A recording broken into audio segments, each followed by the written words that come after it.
जय हिंद दोस्तों, स्वागत है आप सभी का गुरु घंटाल में। उम्मीद है आप सब चकाचक होंगे। दोस्तों, आज मैं आप लोगों के साथ मॉडर्न हिस्ट्री के कुछ इंपॉर्टेंट मल्टीपल चॉइस क्वेश्चन करूंगा। आइए देखते हैं सबसे पहला सवाल क्या है। सबसे पहला सवाल है दोस्तों कि ये 3 कमीशन यहां पर दी हुई है, McDonald commission, first industrial commission, first fiscal commission.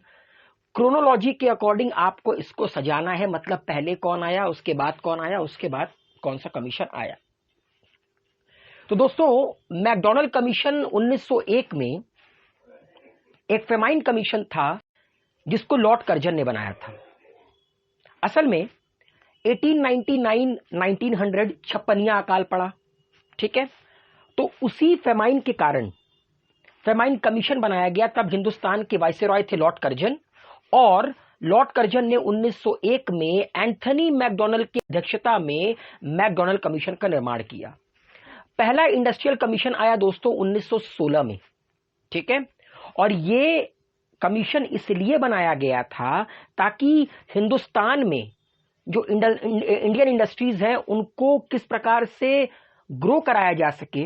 वो कमीशन का काम था कि एक रिकमेंडेशन देना सरकार को, उस वक्त की ब्रिटिश सरकार को। और 1918 में इसने अपना रिपोर्ट रखा। तो पहला इंडस्ट्रियल कमीशन 1916 में आया। पहला फिजिकल कमीशन दोस्तों आया 1919 में। एंड इस कमीशन ने क्या रिकमेंड किया कि किस प्रकार से कुछ इंडस्ट्रियों को टैरिफ प्रोटेक्शन प्रोवाइड किया जाए। टैरिफ आप लोग को पता ही क्या होता है। जब कोई कंपनी या जब कोई सरकार अपने लोकल मार्केट को बचाने के लिए बाहर से आने वाली चीजों पर टैक्सेस लगाती है ताकि उसका जो लोकल मार्केट है वो खराब ना हो। As a follow up the recommendation to this commission a tariff board, और इसी कमीशन की रिकमेंडेशन में हिंदुस्तान में एक टैरिफ बोर्ड बनाया गया और 1924 में स्टील इंडस्ट्रीज जो भारत में थी उनको प्रोटेक्शन दिया गया। तो सब इसका सही उत्तर है दोस्तों 1, 2, 3। मैकडॉनल्ड कमीशन कब आया? 1901 में, ठीक है। पहला इंडस्ट्रियल कमीशन कब आया? पहला इंडस्ट्रियल कमीशन आया 1916 में, ठीक है। एंड 1919 में पहला फिस्कल कमीशन आया। अगला सवाल है दोस्तों, the most fervent supporter of Gandhi proposal for an all out campaign of civil disobedience during quit India movement was.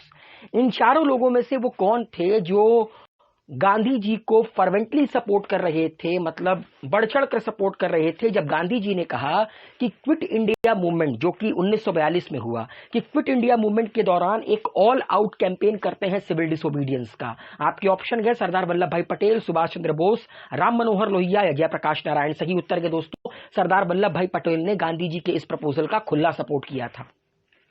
Next, इनमें से वो कौन सा इवेंट है जिसने खिलाफत मूवमेंट को खत्म कर दिया, मतलब which among the following events was a major setback to Khilafat movement. वो खिलाफत मूवमेंट जिसकी शुरुआत 1919 में हुई थी, उसके खत्म होने का, कह सकते हैं मेजर सेटबैक होने का कारण था रिवॉल्यूशन इन टर्की। टर्की में रिवॉल्यूशन हुआ था 1922 में, जिस साल चौरी चौरा कांड हुआ और चौरी चौरा कांड होने के बाद महात्मा गांधी ने नॉन कोऑपरेशन मूवमेंट खत्म कर दिया। उसी साल एक रिवॉल्यूशन हुआ टर्की में, किसके लीडरशिप में? मुस्तफा कमाल पाशा के लीडरशिप में, जहां जिसके चलते वहां पर एक सेकुलर गवर्नमेंट बनाई गई, और यही एक सेटबैक माना जाता है खिलाफत मूवमेंट का। अगला सवाल है, father of renaissance of western India किसे कहा जाता है? बीएम मालाबरी, आरजी भंडारकर, केटी तेलंग या एमजी रानाडे। तो दोस्तों एमजी रानाडे को फादर ऑफ रेनेसेंस कहा जाता है वेस्टर्न इंडिया। इन्होंने बहुत काम किया समाज के लिए, इन्होंने कई सारी चीजों की पैरवी की। ये किस चीज के अगेंस्ट थे? चाइल्ड मैरिज जो हमारे देश में उस वक्त होता था, उन्होंने कहा इसको बंद करो। जो विधवाओं के साथ गलत ट्रीटमेंट होता है उसको बंद करो। महिलाओं के लिए एजुकेशन, मतलब महिलाओं के एजुकेशन को प्रमोट किया। विडो रीमैरिज को भी इन्होंने जमकर प्रमोट किया। और कई सारे ऑर्गेनाइजेशन के ये स्टैब्लिशिंग मेंबर कहलाए। 1867 में जब आत्माराम पांडुरंग ने प्रार्थना समाज का निर्माण किया तो इनको भी एक स्टैब्लिशिंग मेंबर कहा जाता है उसका। इसके अलावा 1870 में पूना सार्वजनिक सभा एंड वक्तृत्वोत्तेजक सभा 1875 में, इन सारे ऑर्गेनाइजेशन से जुड़े हुए थे एमजी रानाडे, और इसीलिए इनको father of renaissance of western India कहा जाता है। इनमें से वो कौन है जिन्होंने ड्राफ्ट किया declaration of independence plays in 1930? आपके ऑप्शन है महात्मा गांधी, जवाहरलाल नेहरू, सरदार वल्लभ भाई पटेल या सुभाष चंद्र बोस। सही उत्तर है दोस्तों महात्मा गांधी ने ड्राफ्ट किया था declaration of independence plays in 1930।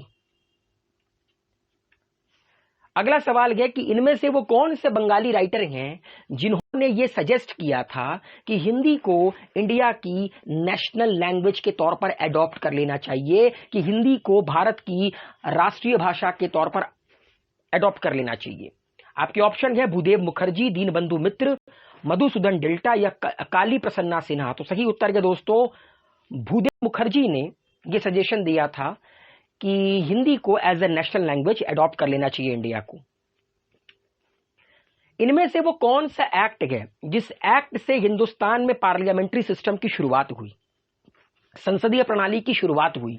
Option है Indian council act 1892, Indian council act 1904, Indian council act 1909 या गवर्नमेंट ऑफ इंडिया एक्ट 1919। सही उत्तर है दोस्तों इंडियन काउंसिल एक्ट 1892 के तहत हिंदुस्तान में पार्लियामेंट्री सिस्टम की शुरुआत हुई और इस वक्त लैंसडाउन इंडिया के वाइसरॉय हुआ करते थे। इनमें से कौन है जिन्होंने ये किताब लिखी है बहुविवाह?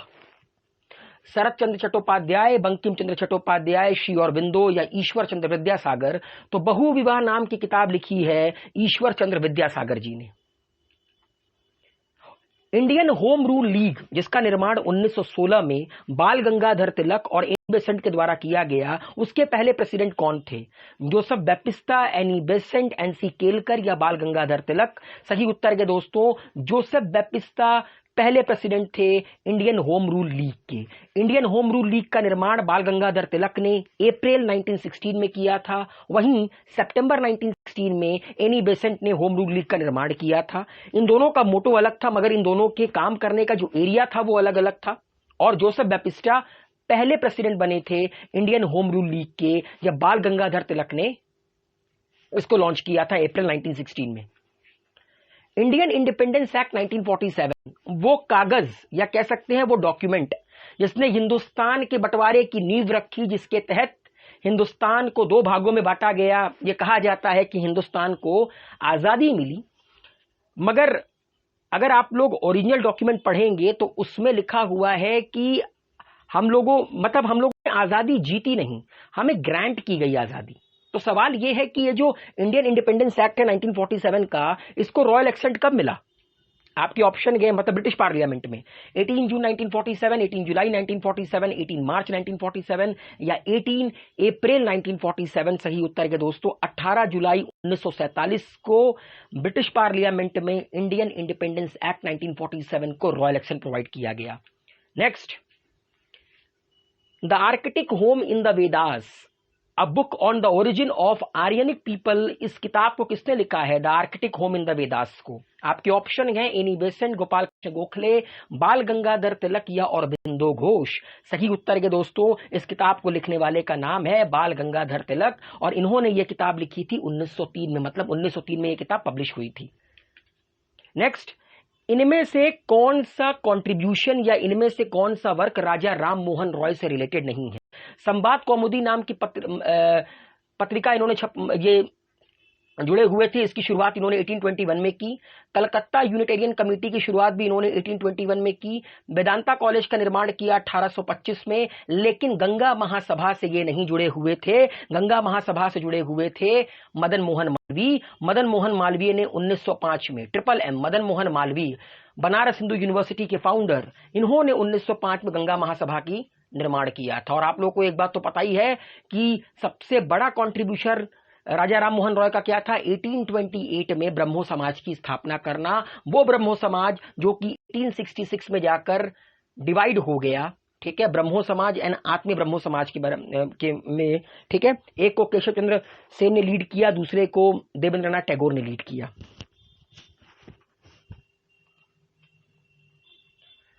बढ़ते हैं, देखते हैं अगला सवाल क्या है दोस्तों। अगला सवाल यह है कि सुभाष चंद्र बोस ने एक रेडियो सर्विस की शुरुआत की थी, आजाद हिंद रेडियो। आपको बताना है कि इसकी शुरुआत सुभाष चंद्र बोस जी ने कहां की थी? सिंगापुर, जर्मनी, बर्मा या जापान? सही उत्तर है दोस्तों जर्मनी में सुभाष चंद्र बोस जी ने और हिटलर ने मिलकर शुरुआत किया था आजाद हिंद रेडियो का, जिसका सिर्फ और सिर्फ एक मोटो था कि इंडियंस को एनकरेज करना एक्सिस पावर के खिलाफ लड़ने के लिए सेकेंड वर्ल्ड वॉर के दौरान। जिमरमैन प्लान 1914 से लेकर 17 तक ये प्लान काफी ज्यादा चर्चा में रहा। ये किस कॉन्टेक्स्ट से रिलेटेड है? तो दोस्तों इसका सही उत्तर है option number A, a plot to import German arms and ammunition into India. देखिए दोस्तों, फर्स्ट वर्ल्ड वॉर के दौरान आप जानते हैं कि हम लोग अंग्रेजों की तरफ से लड़ रहे थे, ठीक है, ब्रिटिश इंडियन आर्मी थी। उसी दौरान अनुशीलन समिति के जो फाउंडर थे, जिनकी पार्टी थी युगांतर पार्टी, जिसका निर्माण शायद 1907 में हुआ था, उन्होंने अरेंज किया जर्मन हथियारों को, गोला बारूद को। किसके थ्रू? वो इंडियंस जो कि या वो सिंपैथाइजर जो इंडिया के बारे में सोचते थे, इंडिया की आजादी के बारे में सोचते थे, जो बाहर रहते थे, उनकी मदद से। ठीक है, जतिन दास ने रासबिहारी बोस से कहा कि वो अपर इंडिया का चार्ज ले, ठीक है, aiming to bring about an all India insurrection, ठीक है, ताकि इन हथियारों से अंग्रेजों के खिलाफ लड़ाई लड़ी जा सके। ठीक है, और इसे कहा गया हिंदू जर्मन कंस्पिरेसी, ठीक है, जर्मन प्लॉट या जिमरमैन प्लान भी कहा गया। आखिरी सवाल ये दोस्तों कि आपको ये स्टेटमेंट पढ़ के बताना है कि ये स्टेटमेंट इनमें से किस पर्सनालिटी से सूट करता है। ठीक है, he was involve in the attack on Hardinge. Hardinge के ऊपर अटैक कब हुआ था? 1912 में, जिसको दिल्ली कंस्पिरेसी केस कहा गया। He founded the Indian club of Tokyo. He created the Indian independence league at Tokyo in 1942। ये तीनों के तीनों स्टेटमेंट सिर्फ एक इंसान से मैच करते हैं, उनका नाम है रासबिहारी बोस। ठीक है दोस्तों, तो ये थे आज के 15 वो सवाल जो मैं आप लोगों के लिए लेकर आया हूं। उम्मीद है ये सफर आप लोग को अच्छा लगा होगा। अपना प्यार बनाए रखिए। मुलाकात होती है अगले सफर में। तब तक के लिए हेल्दी रहिए, सेफ रहिए, मस्त रहिए।